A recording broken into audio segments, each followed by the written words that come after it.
సూర్యాపేట జిల్లా వ్యాప్తంగా నడిచిన మున్సిపల్ ఎలక్షన్ భాగంగా ప్రతి ఒక్క చోట ఎలాంటి ఇబ్బందులు లేకుండా ఎలాంటి అవరోధాలు కలగకుండా ఎలక్షన్ అనేది పూర్తిగా మంచి విధానంతో నడిచింది.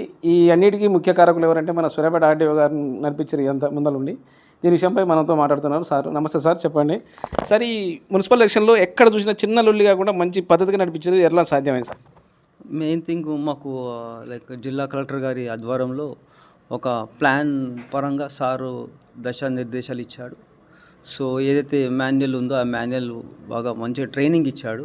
ఎలక్షన్ మాన్యువల్ ఏదైతే మున్సిపాలిటీ తెలంగాణ మున్సిపాలిటీ యాక్ట్ 2019 ఏదైతే ఉందో దాంట్లో అన్ని పొందుపరిచిన సర్కులర్లు అన్నా కానీ మెమో అన్నా కానీ అన్నిటి మీద సార్ కొంచెం మాకు అవగాహన ఇచ్చాడు. మేము కూడా కొంచెం అక్కడ కొన్ని దృష్టి పెట్టి అన్ని పాయింట్ టు పాయింట్ చదువుకొని ఫస్ట్ రైట్ ఫ్రమ్ నామినేషన్స్ నుంచి ఎలక్షన్ రోజు, పోలింగ్ తర్వాత కౌంటింగు, ఇవన్నీ ఫేసెస్ అన్నీ నీట్గా ఎంసీసీ ఏవైతే ఉన్నాయో కరెక్ట్గా చూసుకొని అన్నీ మేము ముందుకు పోయినాము.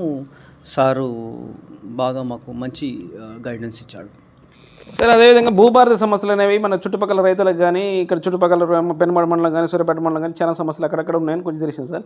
అంటే భూభారత్ అనేది అంతకుముందుకున్న రైతు సమస్యలు అనేవి చాలా ఉన్నాయి సార్. ఇవి ఏ విధంగా పరిష్కరిస్తారు?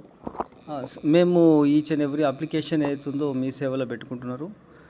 రైతులు వాళ్ళ సమస్యలు ఏవైతే ఉన్నాయో పట్టదారు పాస్బుక్లో తప్పులు దొరకడం అన్నా కానీ, కోర్టు కేసులు అన్నా కానీ, వేరే సక్సెషన్ మ్యుటేషను, ఇవన్నీ ఏవైతే ఉన్నాయో అవన్నీ మేము చూసుకొని కరెక్ట్గా సమగ్రంగా విచారణ చేసి one by one each case విచారణ చేసి మేము భూభారతి పోర్టల్లో ఏవైతే పెండెన్సీ ఉందో అది కొంచెం తక్కువ చేస్తున్నాము.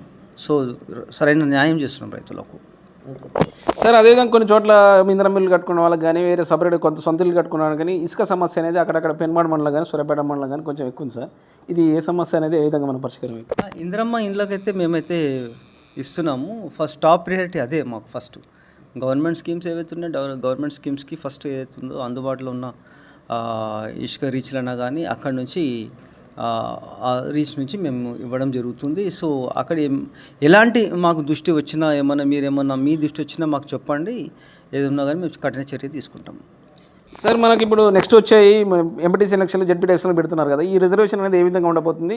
ఈ రిజర్వేషన్ ప్రక్రియ ఏ విధంగా ఉంటుంది? ఇంకా కాలేదు మాకైతే. ఇంకేం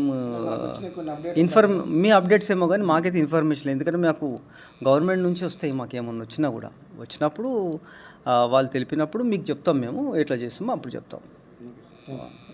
చూస్తున్నారు కానీ రైతులకు సంబంధించిన ఎలాంటి సమస్యలైనా ఆర్డీఓ గారి దగ్గరకు వచ్చే దగ్గర ఉండి ఏమంటే పరిష్కరి